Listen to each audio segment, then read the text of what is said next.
Parte 7. Novos rumos e esperanças.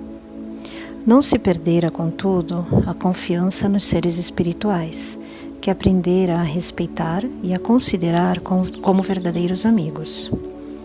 Se os encarnados não estavam conseguindo ajudá-la, por que não recorrer aos desencarnados? Lembrou-se do Dr. Bezerra de Menezes, um dos nomes que lhe causara inesperadas e certamente involuntárias dificuldades quando começou a surgir nas comunicações que ela psicografava. Seu nome era tabu para ela, naquele contexto, mas não o espírito generoso que estava ao alcance de sua mente. Decidiu, portanto, conversar com ele na intimidade do recolhimento, como sugeriu o Cristo. Estava precisando de socorro e com urgência, pois já sua mediunidade ameaçava estiolhar-se completamente, na sufocação das pressões que não entendia e não via como contornar. Enquanto orava e pedia ao Dr. Bezerra que lhe mostrasse um caminho, surgiu em sua tela mental, num fenômeno de vidência com o qual estava familiarizada, a imagem de uma pessoa a qual ela deveria procurar para expor seus problemas, pedir orientação e esclarecimento. Foi recebida com dignidade, ouvida com atenção e teve oportunidade de expor com franqueza seus problemas e dificuldades. Saiu desse primeiro encontro mais tranquilizada e com novas esperanças que, aliás, se confirmaram depois em novos contatos para debate e busca de soluções. Conseguiu reordenar suas ideias e emoções em clima de franqueza, lealdade e respeito. No devido tempo, organizou-se um novo e reduzido grupo. Ela foi convocada e aceitou o encargo de colocar sua mediunidade a serviço dessa tarefa que iria prolongar-se por mais de uma década de fecundos resultados e muitas alegrias.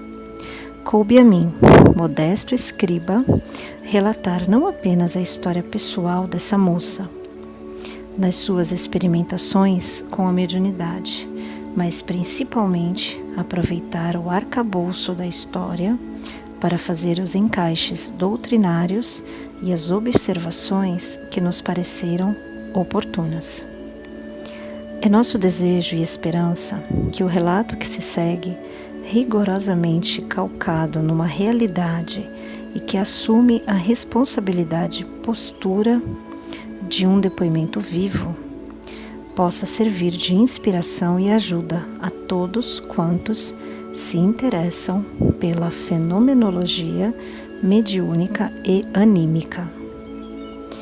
Pela sua relevante importância no processo mesmo da utilização racial e proveitosa da mediunidade, destacamos de início o ponto crítico das primeiras tarefas em grupos, nem sempre com preparo adequado para receber os aspirantes ao nobre trabalho mediúnico.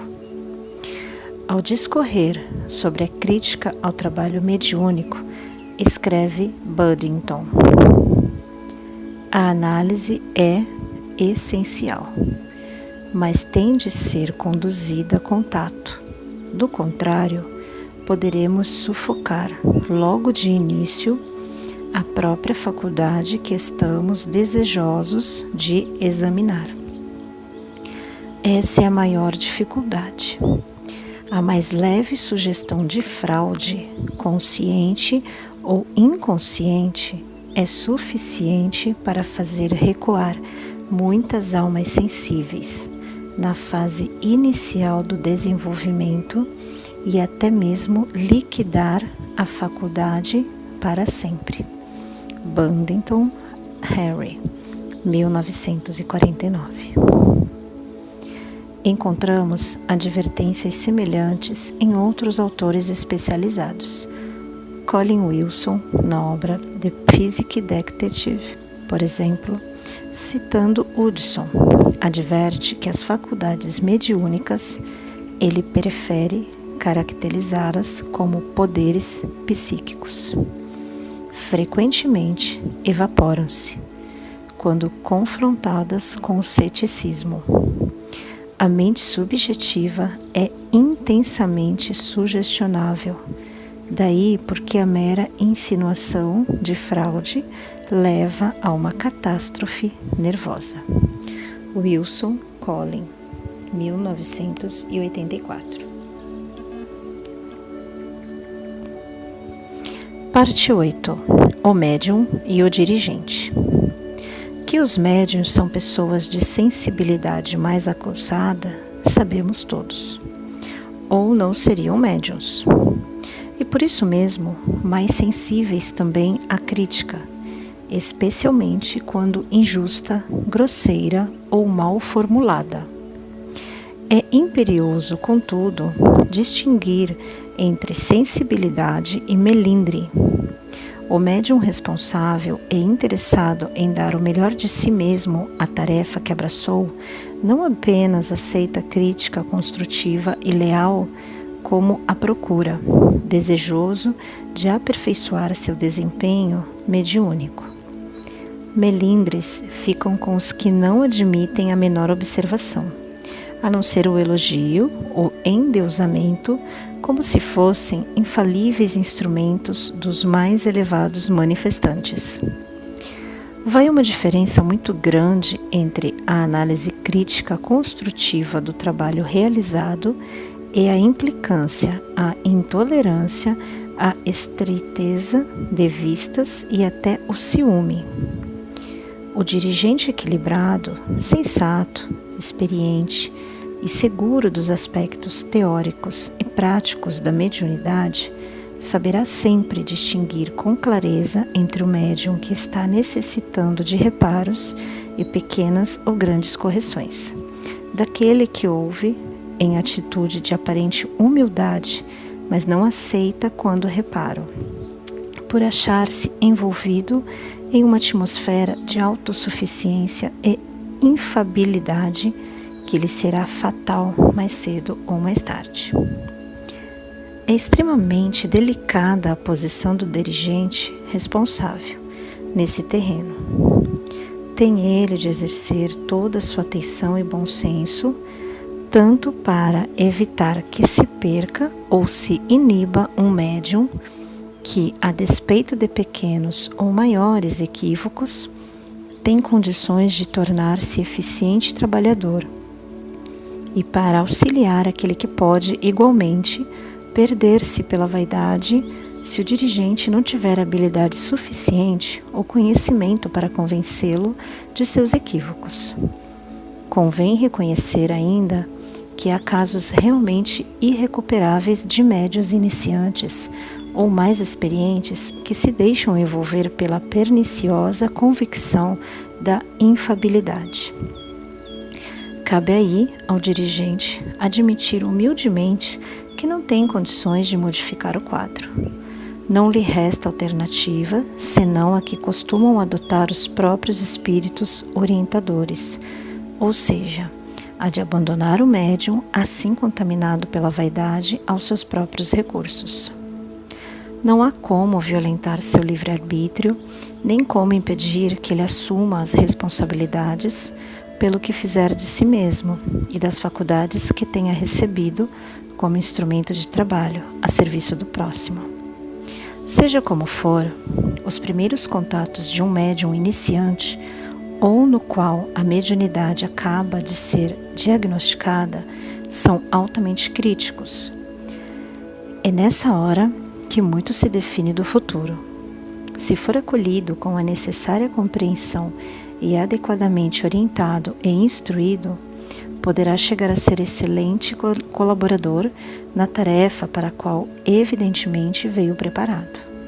Se mal recebido, tratado com condescendente superioridade, aspereza, incompreensão e intolerância ante as peculiaridades de suas faculdades, é grande a responsabilidade daqueles que não souberam ou não quiseram estender a mão no momento oportuno ao que vem precisamente para ser ajudado a servir. No caso da moça que se trata esse livro, podemos observar claramente que foi à custa de impressionante obstinação e humildade que ela conseguiu vencer as barreiras iniciais da rejeição. A reação normal e esperada numa pessoa tratada da maneira como ela foi seria a de desencanto, de decepção, do abandono puro e simples da tarefa, o que seria deveras lamentável, não apenas para ela, como para todos aqueles aos quais ela viria contribuir para que fossem ajudados ao longo dos anos em que, afinal, conseguisse exercer com equilíbrio e competência suas variadas faculdades.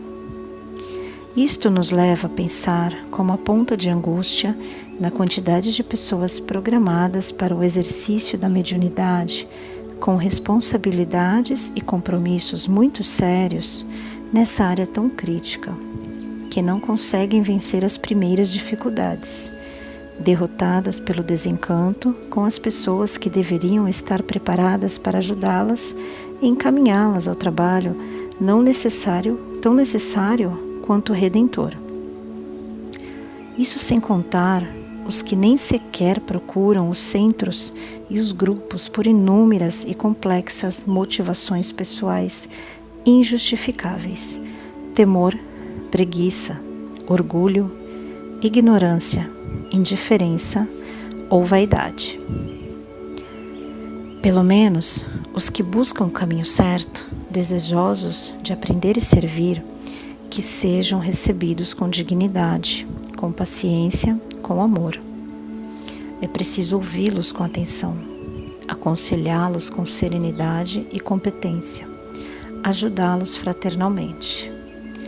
É nessa fase inicial que se estabelece a diferença entre o médium equilibrado e devotado à sua tarefa e aquele que recua, desencanta-se, perde-se no emaranhado de suas decepções e nas complexidades de fenômenos que não entende. Entregam-se ao exercício desordenado de suas faculdades ou sufocando-as no nascedouro, com imprevisíveis prejuízos para mesmo e para os outros. Vimos há pouco, no entanto, que esse livro é um relato de uma história pessoal, cuja estrutura será aproveitada para um estudo informal da mediunidade. Precisamos, portanto, começar pelo princípio. É o que faremos a seguir.